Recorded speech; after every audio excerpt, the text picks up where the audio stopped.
Ce mercredi 21 février, Flory Galli et toute sa tribu étaient de retour à la télévision, pas pour TF1 et Famille Nombreuse, La Vie en XXL mais dans une autre émission diffusée sur M6. En octobre 2022, le dernier épisode de Famille Nombreuse, La Vie en XXL avec les Galli en vedette était diffusé sur TF1.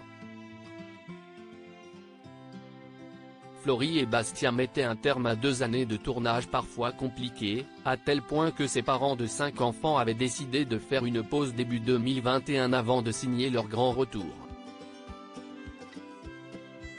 Mais le couple originaire de la Côte d'Azur n'a pas été épargné par les critiques liées au comportement de leur triplé, Lucie, Maxime et Rose, souvent au centre des numéros proposés sur la Une. Une expérience bien éloignée de leur tout premier passage à la télé. Sur M6. Flory Galli, dans quelle émission est-elle apparue avant Famille Nombreuse? Eh oui. À l'image des Pélissard, les Galli ont eux aussi fait leur début en figurant dans un documentaire sur la 6, tourné en 2019 juste avant Famille Nombreuse, La Vie en XXL.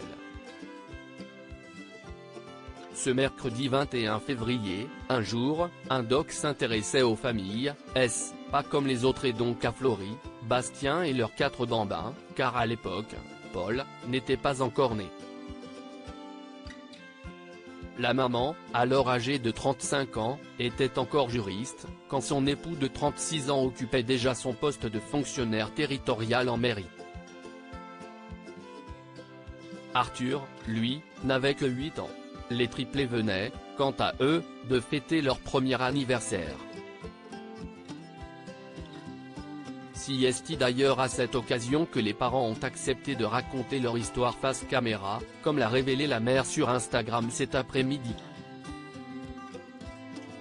Je ne m'y attendais pas du tout et c'était émouvant de se remémorer cette période, a-t-elle réagi en légende d'une vieille photo. Quand Flory Galli évoquait son organisation et ses dépenses depuis l'arrivée des triplés à l'écran, Flory Galli commentait les caractères des membres du trio, ils sont 3 mais ils ont des personnalités bien différentes.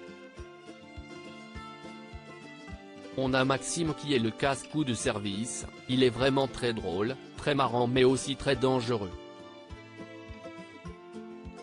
Rose est plutôt douce, calme et réservée. Elle n'aime pas trop être dérangée dans ses jeux. Et Lucie, plutôt le côté espiègle, un peu clown, avec des grimaces un peu tout le temps. La maman, qui avait eu recours à des inséminations artificielles, expliquait également avoir connu des déceptions et échecs avant d'accueillir ce miracle. Entre son quotidien au rythme infernal, lorsqu'ils sont rentrés de néonatologie, elle donnait 24 biberons dans la journée, et son organisation totalement réinventée, l'influenceuse se sentait toutefois reconnaissante d'avoir une charge en moins. Notre maison appartient à ma famille, donc en termes de budget c'est ce qui nous permet de rester à flot, la tête hors de l'eau parce que c'est clair que si en plus on avait un gros loyer à payer, ce serait vraiment un gros problème, indiquait celle qui vivait dans une maison à flanc de colline avec vue sur mer. Depuis, le clan s'est agrandi, a dû déménager et se réadapter.